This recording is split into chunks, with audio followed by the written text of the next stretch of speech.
Halo, selamat bertemu saudara dalam kasih Tuhan. Gak terasa, ternyata kita udah memasuki bulan yang ketiga di tahun 2021, yaitu bulan Maret. Rasa-rasanya waktu berlalu begitu cepat. Ya, serasa masih kemarin kita merayakan tahun baru dan ternyata hari ini kita udah berada di bulan yang ketiga. Ya, oleh sebab itu saya akan mengingatkan setiap saudara semua, mari kita pergunakan waktu yang ada. Efesus pasal 5 ayat 15-16 katakan, karena itu perhatikanlah dengan seksama bagaimana kamu hidup. Janganlah seperti orang bebal, tetapi seperti orang arif, dan pergunakanlah waktu yang ada, karena hari-hari ini adalah jahat. Ya, waktu itu adalah komoditas yang paling berharga. Saudara hanya memiliki jumlah waktu yang terbatas. Diperkirakan bahwa rata-rata manusia hidup selama 72 tahun atau 26.000 hari. Ya, tetapi mungkin saudara menganggap bahwa saudara masih mempunyai banyak hari lagi.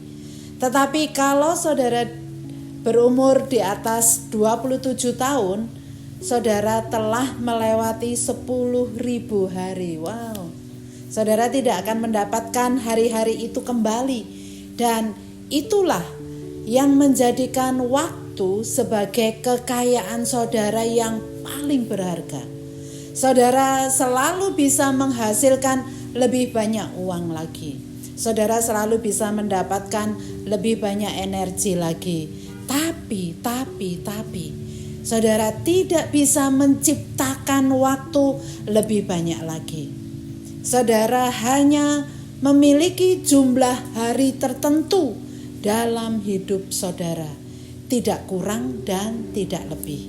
Ketika saudara menggunakannya, maka ketika saudara tidak menggunakannya, maka waktu itu akan berlalu dengan lenyap. Oleh sebab itu saudara perlu manajemen waktu di dalam kehidupan saudara. Dan kalau saudara belajar mengatur waktu saudara, maka saudara belajar mengatur kehidupan saudara. Efesus 5 ayat 15-16 tadi mengingatkan kita. Karena itu perhatikanlah dengan seksama bagaimana kamu hidup. Janganlah seperti orang bebal, tetapi seperti orang arif, dan pergunakanlah waktu yang ada, karena hari-hari ini adalah jahat. Mari, ini adalah satu peringatan dari firman Tuhan untuk kita semua. Ya, biarlah kita menjadi orang yang arif, tidak menjadi orang yang ceroboh.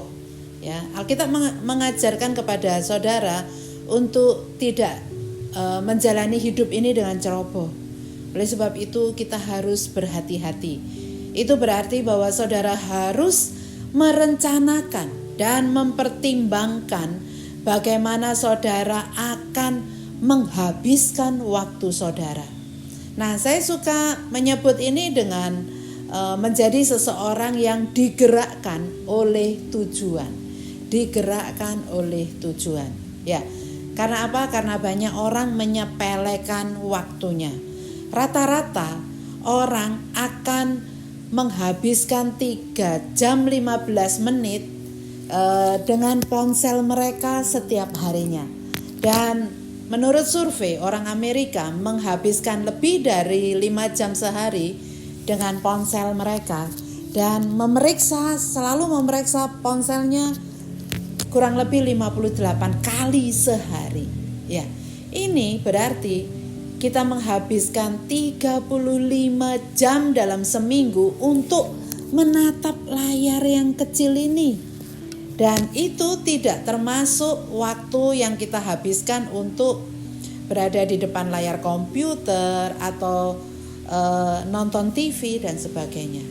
Tentu saja nggak semua itu sia-sia. Nggak semua waktu yang kita pergunakan itu sia-sia. Tetapi jadilah bijak waktu saudara menggunakan waktu saudara, ya. Sadari bagaimana saudara akan menghabiskannya, dan apakah saudara menghabiskan waktu saudara untuk hal-hal yang benar dan penting, ya. Di dalam 1 Korintus 10 ayat 23 dikatakan bahwa segala sesuatu diperbolehkan, benar. Tetapi bukan segala sesuatu berguna. Segala sesuatu diperbolehkan, benar. Tetapi bukan segala sesuatu membangun. Ya. Bukan dosa kalau saudara menghabiskan waktu 5 jam untuk nonton video kucing atau anjing lucu di YouTube, ya. Tapi mungkin itu bukan penggunaan waktu yang paling baik.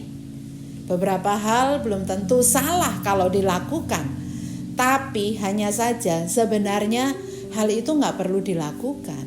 Hal itu mungkin gak salah, tapi apakah itu layak mengorbankan waktu yang paling berharga di dalam kehidupan saudara? Mari kita renungkan ini, ya.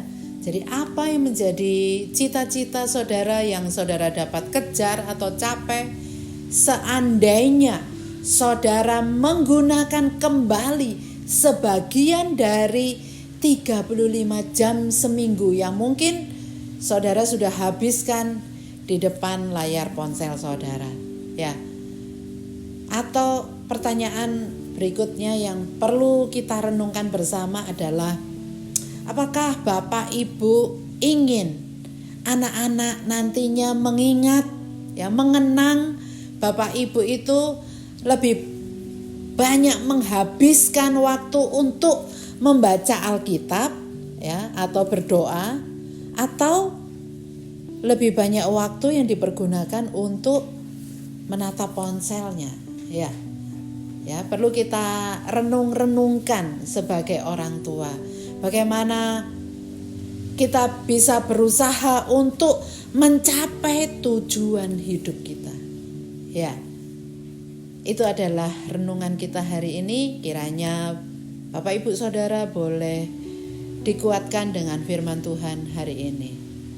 Terima kasih sudah melihat renungan hari ini. Tuhan Yesus memberkati.